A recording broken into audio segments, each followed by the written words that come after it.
আসসালামু আলাইকুম সবাইকে। আজকে রান্না দেখাবো আপনাদের কি কি রান্না করলাম। প্লিজ আমার সাথেই থাকবেন আপনারা। তো দেখতে থাকুন আমি কি করতেছি।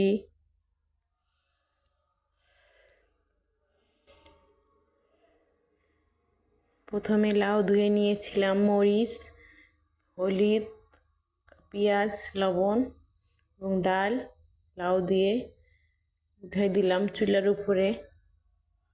তো আমি এখন জালটা ধরিয়ে দেব। এটা সিদ্ধ হবে, সিদ্ধ হওয়ার পর বাগার দেব আমি। এই তো হয়ে গেছে। এদিকে মুরগির মাংস নিয়ে নিয়েছি আমি। তো মুরগির মাংসগুলোতে আমি গরম পানি দেব। গরম পানি দিলে দেখুন কি ঘটে। আসলে ব্রয়লার মুরগি এভাবে রান্না করলে একটু শক্ত হয়, খেতেও ভালো লাগে।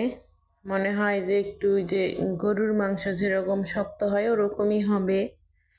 তো এভাবে আমাদের বাড়িতে রান্না হয়, তাই আপনাদের মাঝে তুলে ধরছি। তো আশা করি আপনাদেরও ভালো লাগবে। এভাবে ধুয়ে নেবেন মাংসটাকে, তাহলে যত ময়লা সব বেরিয়ে যাবে। এই তো আমি ধোয়া শুরু করে দিলাম, হয়ে গেছে আমার ধোয়া, উঠাই নিয়েছি। দেখুন কেমন হলো, কিন্তু মাংসটা ভাঙবে না, ওরকমই থাকবে আনাম আনাম। ডালটা উল্টে দেব।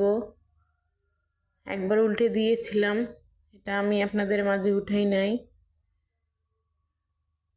একা একাই সব করতে হয়, তাই আর কি মনেও থাকে না কোনটা থেকে কোনটা করি। হয়তো কমে গেছে, আর একটু সিদ্ধ হবে।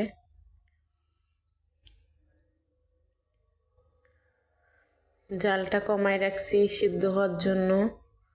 জোরে দিলে তো পানি শুকিয়ে যাবে, তাই আপনাদের মাঝে দেখাইলাম জালটা অনেক কমায় রাখছি, যে সিদ্ধ হবে লাউ আর ডালটা। মসুরির ডাল দিয়েছি এখানে। এই তো সিদ্ধ হয়ে গেছে। এখন আমি বাগার দিয়ে দিব। তো দেখতেছি আর একটু মনে হবে, এখনো হয়নি। তো আমি এখন ঢেকে দেব। এদিকে এবার রসুন আর পেঁয়াজ একসঙ্গে নিয়েছি, ওটা সিদ্ধ হোক, এদিকে এটা বাগার দেওয়ার জন্য রেডি করতেছি। তো আসলে আমার এই প্যান্টটার কথা অনেকজনে বলছেন। এই প্যান্টটা আমার 12 বছর বয়স। তো ফালাইতে আমার মায়া লাগে খুব। নতুন সংসার থেকে শুরু করেছিলাম, তাই ফালাইতে মন চায় না। তো আমার কাছে খুব ভালো, সহজেই সব কিছু উঠে যায়, লেগে যায় না নিচে। এই তো হয়ে গেছে। এখানে একটু জিরা আর একটা শুকনো মরিচ দিয়েছি। এটা দিলে একটা সুন্দর ঘ্রাণ পাওয়া যায়, তাই আমি দিলাম। তা আপনাদের ভালো লাগলে দিবেন, না লাগলে দিবেন না, সমস্যা নাই। এটা একান্ত আমার স্বাদের জন্য আমি দিই।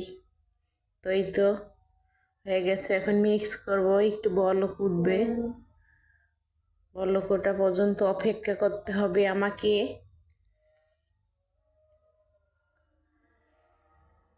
ঢেকে দিলাম। তারপরে এখন একটু ধনিয়ার পাতা দিয়ে দিব উপরের থেকে। ধনিয়ার পাতাটা দিলে ভালো একটা ঘ্রাণ আসবে। এই তো আর একটু লেড়ে দিলাম, ধনিয়ার পাতাটা মিক্স করে নিলাম।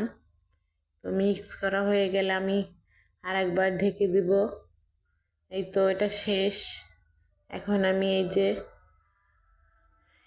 প্যানটা ধুয়ে আবার এটা নিয়ে নিয়েছি, পেঁয়াজ কুচি দিয়েছি পর্যাপ্ত পরিমাণ। 2টা কাঁচামরিচ এখানে ছিল, ওটাও ভরে গেছে পেঁয়াজের সঙ্গে।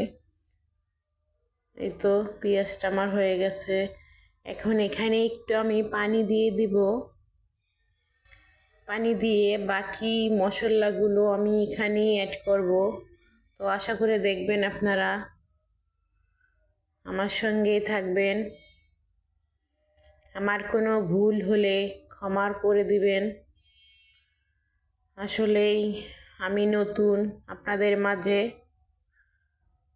আমার ভুলগুলো ধরাই দিবেন আপনারা, আর আমার পাশেই থাকবেন। এই তো মশলাগুলো আমি দিচ্ছি এখন।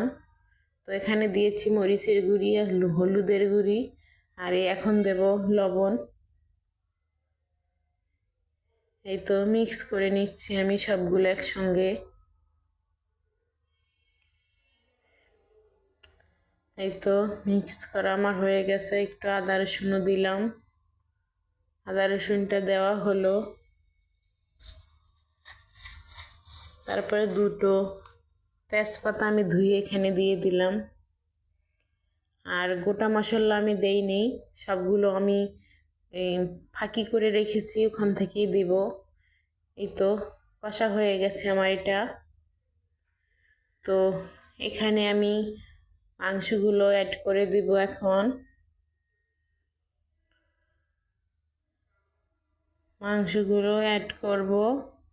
এই তো আমার মাংস আগে ধুয়ে তো রেখে দিয়েছি, আপনাদের মাঝে দেখিয়ে দিয়েছিলাম। এই তো দিয়ে দিচ্ছি আমি সবগুলো এখানে। আমার মাংসের পিসগুলো হয়তো বলবেন কেউ বড় কেমন সাইজ, আমি এভাবেই করছি কারণ আমার ছেলে মেয়ে এক পিস হলেই আর খাবে না, এক পিস নেবে একবার। তো আজকে শুক্রবার, আমরা সবাই একসঙ্গেই খাবো, ওর বাবা বাসায় থাকবে।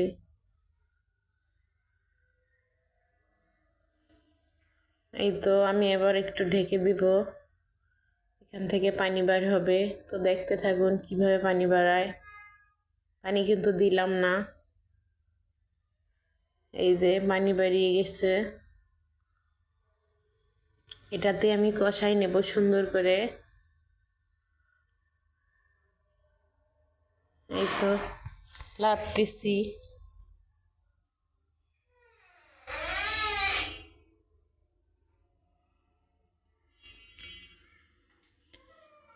হ্যাঁ এই যে হয়ে গেছে আমার। এখন পটল অ্যাড করলাম।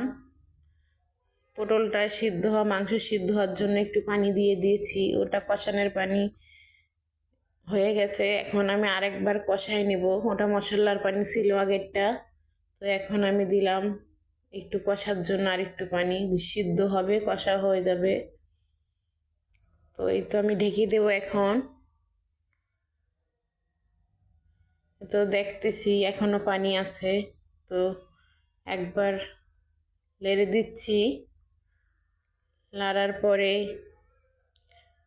এই পানিটা শুকালে আর একটু পানি দেব। তো শুকিয়ে গেছে প্রায়, নাই তো আবার লেগে যাবে, কারণ লেগে গেলে আবার পুড়ে যাবে। একটু খুলে রাখলাম, পানিটা টেনে ফেলছে। এখন আর একটু পানি দেব, সিদ্ধ হয়ে গেছে। এখন একটু ঝোলের পানি দিচ্ছি আমি। এই তো এবার ঝোলের পানি দিলাম, ভালো করে নেড়ে দেব। নাড়ার পরে আমি এখন ঢেকে দেব, বলক আসা পর্যন্ত অপেক্ষা করব। কিন্তু এই যে তেজপাতাগুলো আমি ফালিয়ে দিচ্ছি, কারণ এগুলো আবার সবে পরে ফালাইতেই হবে, তাই আমি আগে থেকেই ফালাইতেছি। দেখা যায় লাড়তে গেলে আবার গায়ে ঝোল ঠোল পড়ে যাবে, তার জন্য। এই তো একটু ঢাকা দিলাম। হ্যাঁ এখন আমি গুঁড়ো মশলা অ্যাড করে দেব।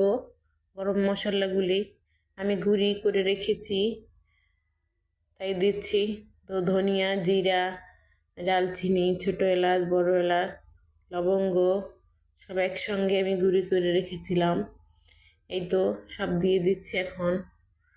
তো একটু ঝোল সহ নামাবো, কারণ ঝোল ছাড়া ভালো লাগবে না খেতে। এই তো আমার মাংসগুলো হয়ে গেছে, একটা মাংসও ভাঙেনি, আমি গরম পানি দিয়ে দিয়েছি এজন্য। তো আপনারা এভাবে রান্না করে খাবেন, দেখবেন এর অনেক স্বাদ। আর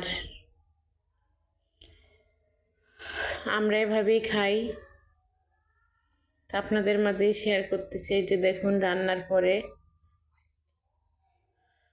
অনেক সুন্দর দেখা যাচ্ছে, দেখুন আপনারা ভালো করে। এই তো আমার লাউয়ের তরকারিটা, তো দুটো আজ একসঙ্গে আপনাদের মাঝে শেয়ার করলাম। তো কেমন হয়েছে বলেন। আল্লাহ হাফেজ আপনাদেরকে।